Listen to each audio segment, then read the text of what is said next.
800.000 empleados públicos de vacaciones forzadas, sin sueldo, y cada día que pasa le cuesta millones al país.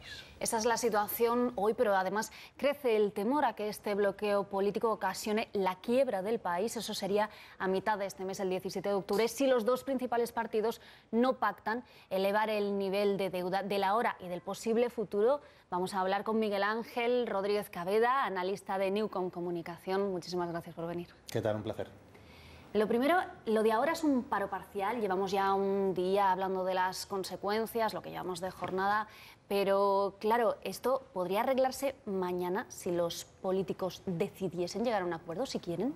Por supuesto, se puede arreglar en cualquier momento. Aquí hay que diferenciar mucho lo que has dicho. Hay una cosa que tiene que solucionarse ahora y hay otro asunto, que es el tema de la deuda, que viene más adelante. El actual, el tema de la suspensión temporal de la administración, lo que se llama el shutdown, ¿no? El cierre de gobierno, que está mal dicho, por cierto, en España estamos traduciendo como cierre de gobierno, es cierre administrativo. Government es administración y administration es gobierno aquí, los tenemos que cambiar. Esto afecta a la población durante los días que tarden estos dos partidos en ponerse de acuerdo, en aprobar el presupuesto. Únicamente en el momento en que estén de acuerdo, de nuevo vuelve a la normalidad, porque con presupuestos aprobados se puede volver a hacer este gasto público normal, cotidiano.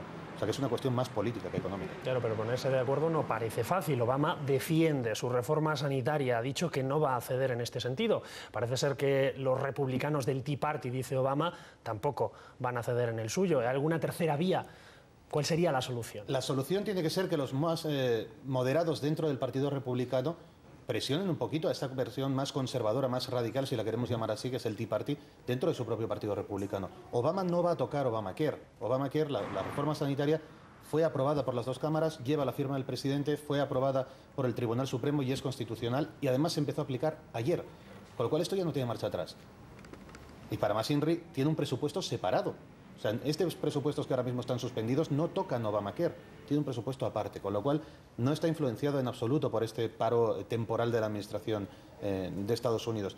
Con lo cual, todos esos esfuerzos que están haciendo los republicanos ahora mismo para tratar de frenar Obamacare llegan tarde, llegan a destiempo y además la posibilidad de que esto se les vuelva en su contra y sean vistos como los malos de la película, incluso por sus propios votantes, como ya ha ocurrido en ocasiones pasadas, es muy grande.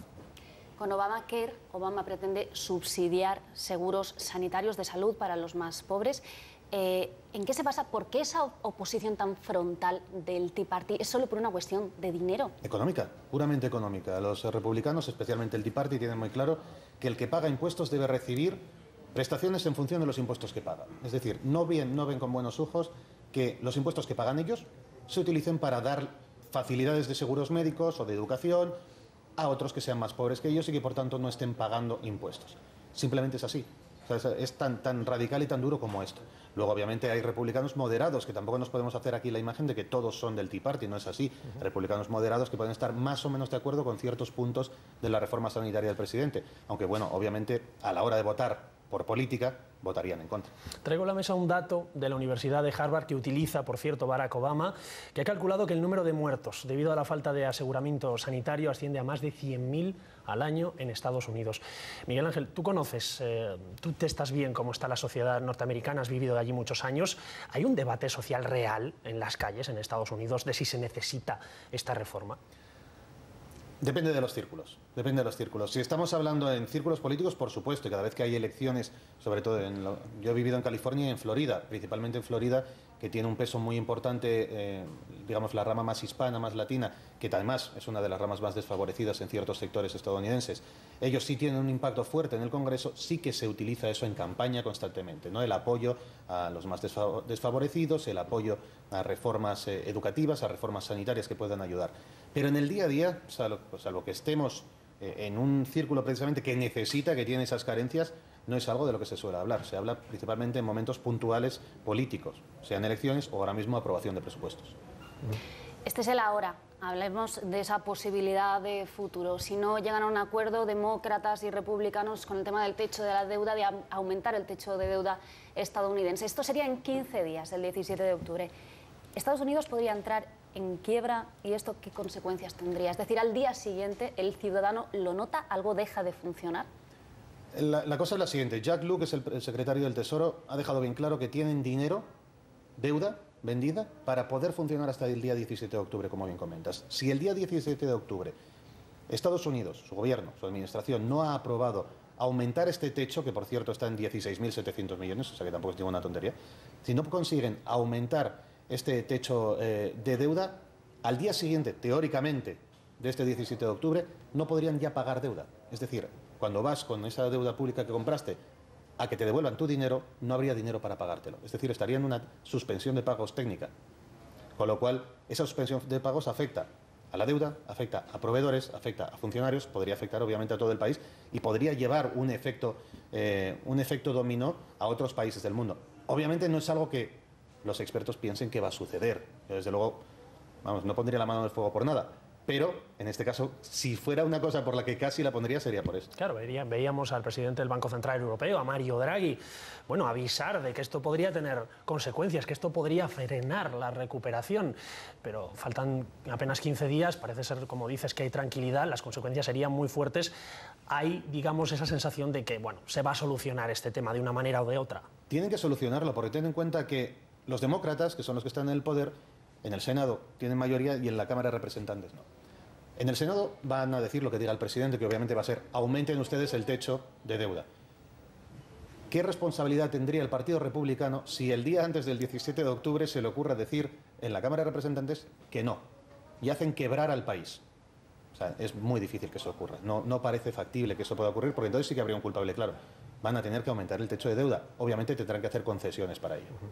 No es la primera vez que estamos en una situación como esta en Estados Unidos. Casi se está haciendo como una especie de chantaje político habitual cada año.